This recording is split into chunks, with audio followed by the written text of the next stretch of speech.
That's what I was meant to. Okay, guys, Hi again. we're back. We're just trying to work out our technical difficulties. There we go. Yeah, okay, so we're in portrait, which I know is super annoying, but here we are. So hello, I'm Lauren. And I'm Abby. And we're from American Duchess. Oh, surprise! We're live. Today we're going to talk about, backwards title, the 18th Century Guide to Dressmaking, American Duchess Guide, and our 1740s English gown chapter. It's the first chapter that we did in the book. Can you move that because it's super distracting? I know, but I wanted to see it so we can see the questions more clearly. Okay. Hi, Mom. Hi, Mom.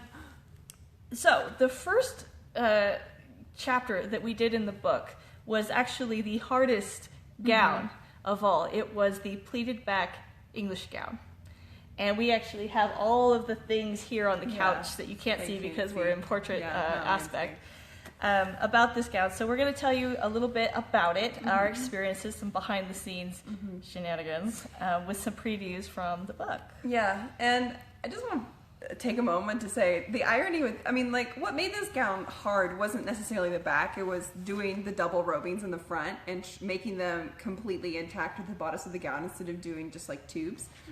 But I always find it kind of ironic in that everyone, I feel like, anyways, this is my personal opinion, that when everyone starts with 18th century costume, like the first thing they do is the English gown with the pleated back, because that's like what you do, right? And it is literally like the hardest gown to make. It is the fussiest, it is the biggest asshole. Like sacks are actually a lot easier to make. We got done with the sack in the gown, in the book, in like what, 3 weeks? Yeah. 2 weeks? All the trim and everything? Everything. The English gown? It's forever. Just forever. We still don't like actually really talking about this. Is going to be very traumatic. So I'm sweating already. I'm just like, oh god, pleated backs, little flashbacks and things like that. But the thing is, it's like everyone starts with an English gown, but it is actually probably one of the hardest pieces to make in 18th century clothing. An Italian gown is stupid easy, and a sack is actually a lot easier. They seem intimidating because of how grand big and formal they can be, but they're actually pretty. You got the gown. You want to hand me the gown? So here's the beast. Ah! The big woolly beast. Ah! Okay, so for those of you who are new, what we're talking about, if you can see this, what we're talking about is pleated back, right? This is what we call an English gown. And on ours, we actually did, this is the front of it, we did the pleated front as well. The pleated robings on the front, which is so much harder than the back. Especially double. Single would have been super easy, but doing double is a pain in the ass. But we cracked it for you in the book with step-by-step instructions on hopefully it works on how we did it. Now when we started the gown, we referenced a couple of excellent sources that you're probably familiar with. We were looking at the cut of women's clothing primarily because... Yeah, that one was the main one. Yeah, because Nora Waugh does a few patterns, diagrams in the book that have the double robing with the dart. And the dart is the major turning point. Get it? The major part about cut-and-one robings that always stumps everybody. The other part is the that I found interesting was the bottom part. Yeah. Let me show you what I'm talking about. Which is not explained in Nora Waugh because she draws it this way, but it's not actually cut that way. To see what I'm talking about. But they'll see in the book, so it's okay.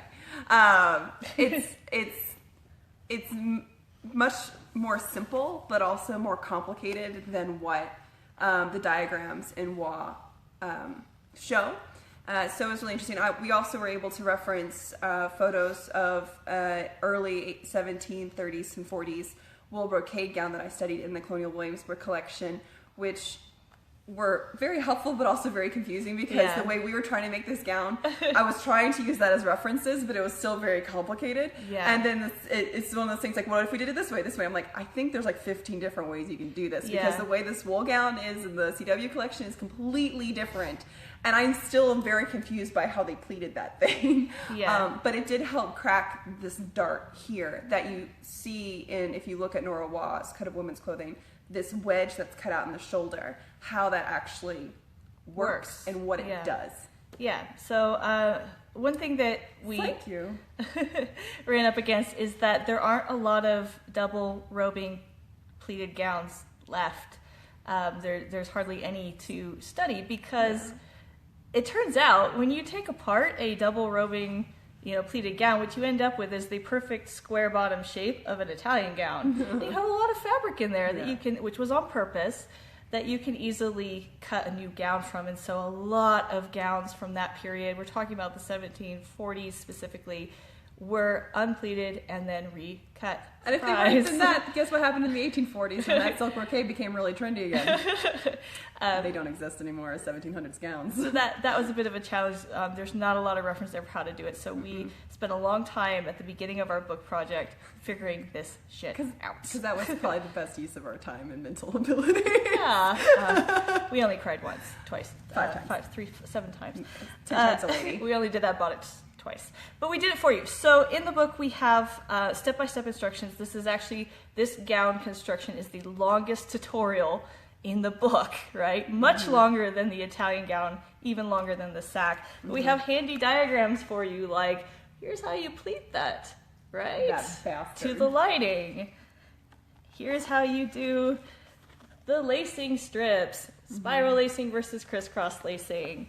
All kinds of fun things. Also fitting, how you're going to fit this thing step by step with the lining. And then, of course, if you watched our previous video, you know that we have the lining patterns in the book for you to start with. And this is what this looks like for you. Yeah. It was fun. It wasn't fun. It was horrible. It was terrible. You're going to love it. But we did do all of the hard stuff so that you could follow these instructions, hopefully follow these instructions step by step to make your own. Now, if you want to start with a pattern, especially for the linings, you go right ahead.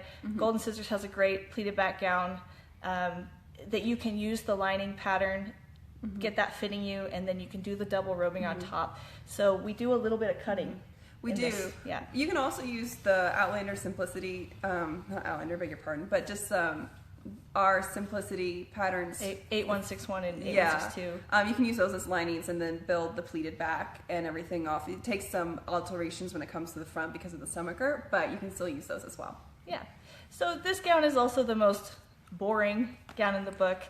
We purposefully chose to do a working woman's gown for the 1740s. It's in blue wool rather than an extravagant, beautiful gown. But you can use the same pattern and instructions and all of that to make your gown out of silk, and it will look amazing. Yeah. But we didn't want to be too bougie and leave out, instructions. We're not bougie at all. for instructions for people who are doing camp following and French and Indian War and need something that's a little more common gown. Yeah. So, and just to show that it's all about the fabric, but also to give wool its fair due. I am a huge fan of wool for gowns. I don't think enough people have wool gowns. Especially when you're a new sewer, and we actually talk about this in the book. When you're new to sewing, you're new to dressmaking, you're new to 18th century dressmaking, a lot of people want to go right for the quilting cottons, or they want to go for linen because that's historically accurate, or if you're super ballsy, you want to go for a taffeta, right? A real silk taffeta. I'm so ballsy. Balls. And we all do that. And I didn't have a wool gown for years, but the fact of the matter is that when I started working with beginners and I started helping people learn how to sew and how to cut gowns and how to fit gowns, and making my own gowns, what I realized is that worsted wool is an amazing fabric to work with as a beginner. It's very flattering. It's very forgiving. It doesn't show wrinkles in the same way. It doesn't fight with you in the same way that linen does. Linen, don't. Linen moves around. Oh, yeah. We used linen for all of the linings, which is the accurate choice, and we did have trouble with things shifting, especially where stuff is cut on the bias. Starch is your friend. Starch is your friend. Some other choices we made for the English gown that you haven't run into with available information is we did a very big sleeve, which is accurate for the 40s, and we did a pleated cuff, and I can show that to you as I pick this up. To make all that room for all that shift sleeve goodness. And we have instructions on how to do pleated cuffs like this, and these are massive pleated cuffs. And we did massive sleeves because that is what makes your 1740s gown look the most accurate. If you have a tight sleeve, it's not going to work, especially with the undergarment. The shift has really big voluminous sleeves at that time. And I learned that if you have a big voluminous shift sleeve and you try and shove it into a 1770s sleeve, gown sleeve, it doesn't work. You can't get the gown on, so big sleeves, especially for the working class stuff. And let me tell y'all, as someone who has a phobia of very large sleeves, that was really tricky for me to do. Well, that's why I wore the gown. I was like, bigger sleeves. Yeah, but just cutting it, I was like, I don't know what to do. But they're the right size and the right proportion, so I was very pleased. I do want to talk about my favorite part of this chapter. Oh, just real quick. There's your cuff pattern. Yeah. And instructions. Where'd it go? Where's your favorite part? Where's my favorite? What are you looking for? The cap. The cap. You put that cap on, girl. No. Put it on. I'll put it on. I'll model it.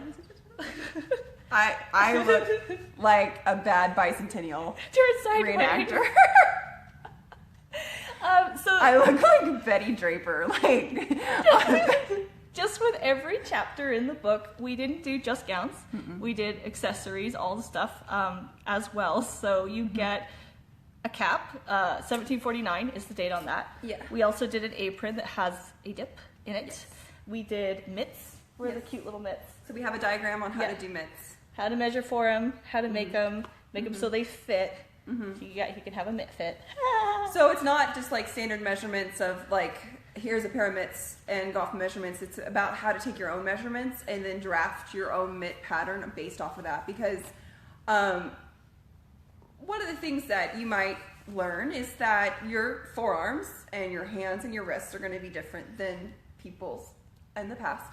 And so adjusting that and being able to create your own is actually a big thing, and it makes it a lot easier. But this cap pattern is really my favorite because I've copied it off an original, a fashion print in the British Museum.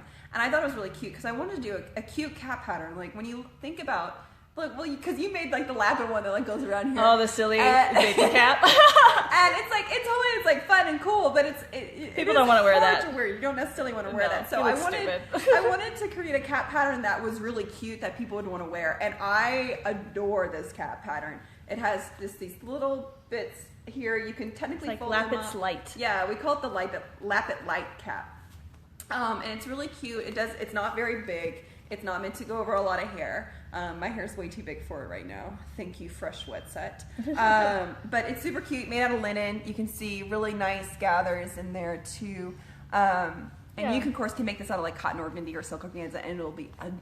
Yeah, it will look totally different. I love this cap. I'm very happy with this cap. As Abby mentioned, it's a really good size. Often people don't realize that in the 1740s, the caps were actually really, really small, as in England anyway. And I have a theory that some caps that are from this period that are tagged as children's caps are actually ladies' caps, because some of them are super, super small on the back.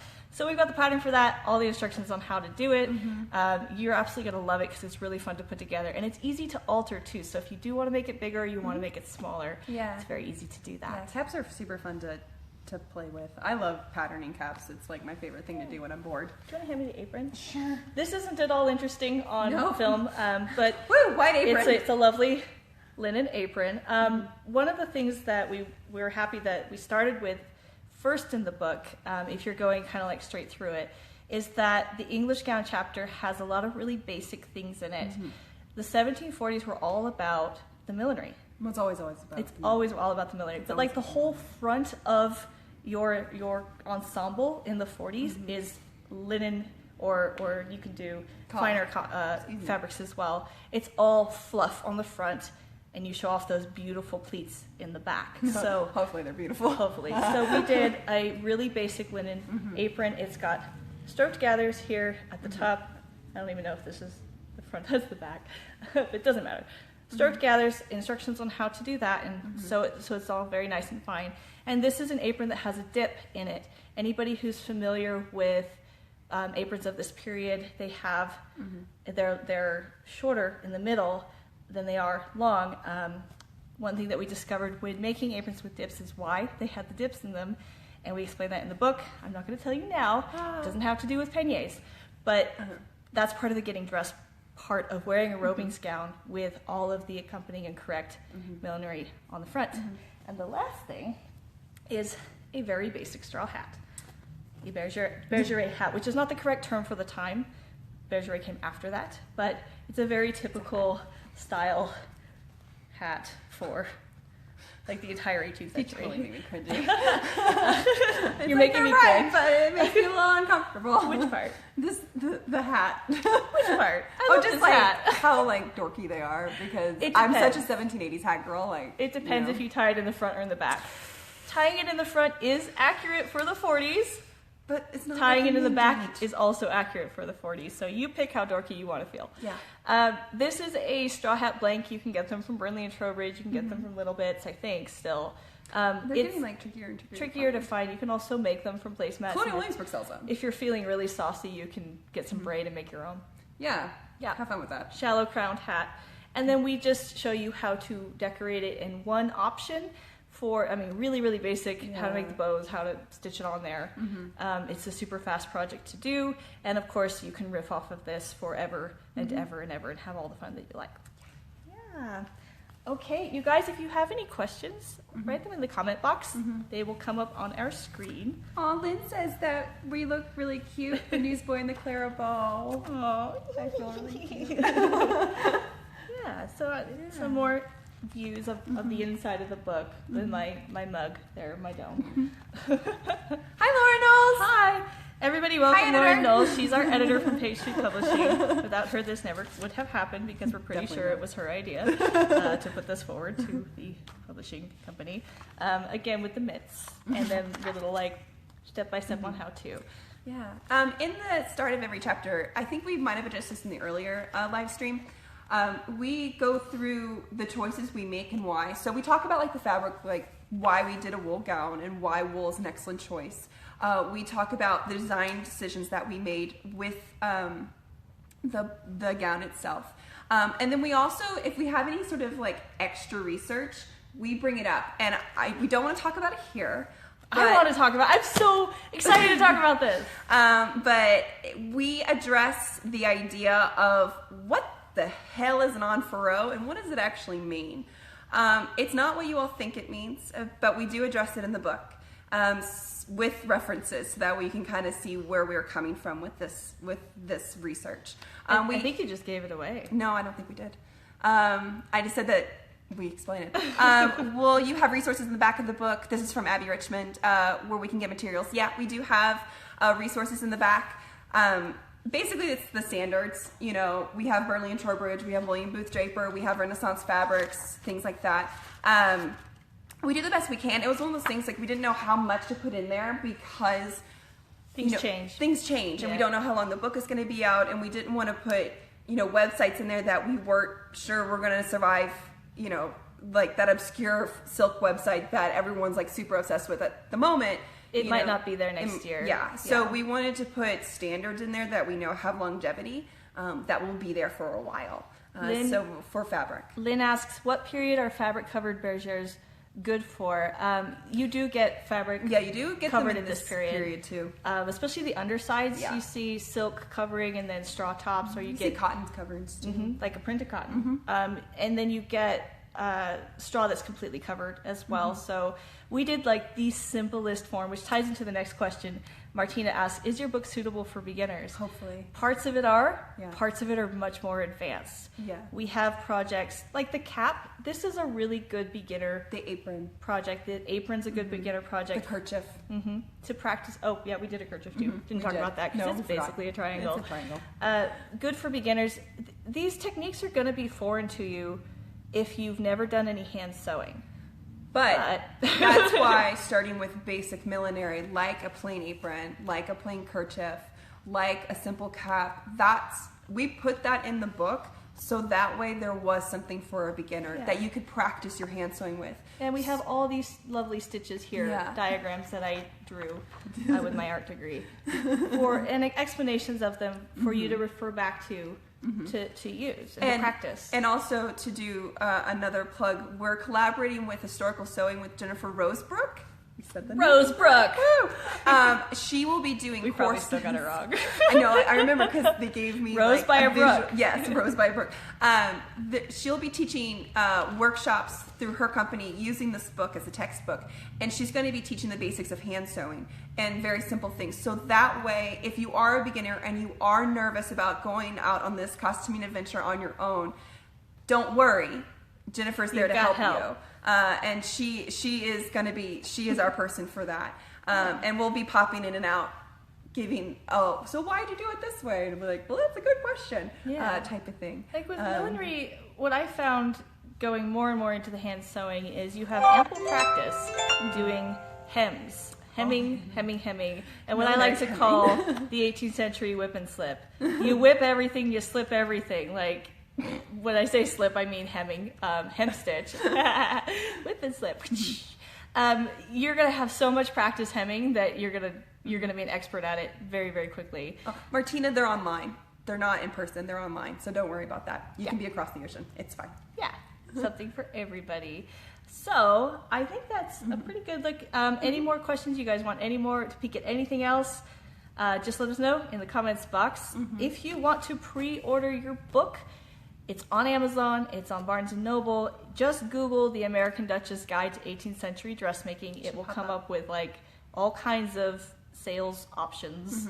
And this goes for if you're in the UK, if you're in Europe, if you're in Australia. It's available all over the place, especially if you have an Amazon.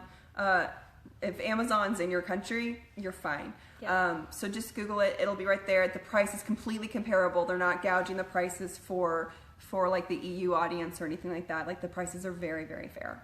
Yeah. Hold on, we have a question from Brienne. As a beginner historical costumer but experienced sewist, what kind of material supplies would be good to have on hand when I get the book? A thimble. Beetles? We have at the beginning of every project we have a materials list that I know this is backwards, guys, but it's there. It will tell you what fabric, what thread. Most of the weight of thread that we did was with silk thread. So the supplier list in the back will tell you where to get that stuff. If that intimidates you, I mean, she converted me to sewing with silk thread. But if you're like, well, I don't have any silk thread, you can use regular, easily accessible thread. That's fine. But we do recommend, if you're sewing with linen for your kerchief or what have you, sew with linen thread. If you're sewing a silk gown, sew with silk thread and wax. Wax is a good thing to have on hand. Yeah, you use wax more than I do. I freaking love wax. Yeah, wax you use wax a lot more than I do. I think I'm just heavy-handed with the wax, and so it causes discoloration, and so I don't use it as much. I use it with linen, but I don't use it with silk, unless I'm doing like buttonholes or something. Yeah, it's really up to you, but you don't need a lot to get started. Just some fabric, some needles, some thread, some wax. I like wax. And be ready to go. And don't be scared to make a mistake, Yeah. Like, we made mistakes throughout this whole book. And 18th century clothes that are hand sewn are designed to be taken apart. Yeah. So it's if you mess up, just take it apart and refit it or redo it. It's not a big deal. I think that's actually a good point. And I wonder if we can find a part in the book where we talk about this. We talk about like how many stitches per inch. And I hope that some things that people will pick up from this is that you don't have to over sew especially eyelets. Your gowns. Yeah, when it comes to your gowns, your petticoats, your skirts, you don't have to over sew them. There is a lot more fine sewing in the millinery where it is like, I got, full blown, like every bump is caught and very, very careful and very meticulous. But when it comes to gown sewing, we're doing like 6 to 8 stitches to the inch because they were meant to be taken apart and they're not meant to be perfectly tightly sewn because they're supposed to be taken apart. You don't want to damage the fabric. And so we try to give you realistic expectations of what your stitches per inch should be. But if you're a new hand sewer, that's going to be tricky in some cases. Yeah, it takes a while to kind of get your gauge down. And some people start with a really small gauge and they have to work up. We have a question. Does the book go into how to do the right stitches? Yes, that's one thing we really, really focus on is what stitch to use where. And Kelly says, I missed something. What is wax used for? It's used to wax your thread to allow it to pass through the fabric more easily, especially for things like eyelets. Wax thread is fantastic. We have a DPO question mark. I don't know what Alicia, DPO could you elaborate on that? Let's figure out what it I feel really old right now. I'm like, is that some sort of internet lingo that I'm Do not? puppies ovulate? Oh my god. It's the worst thing that came to Doris mind. would say not anymore. Doris is my elderly Boston Terrier. Dangling That's potatoes overland. I don't know what DPO stands for. Alicia, let us Delivery. know. Delivery. That- Popsicles? Oranges.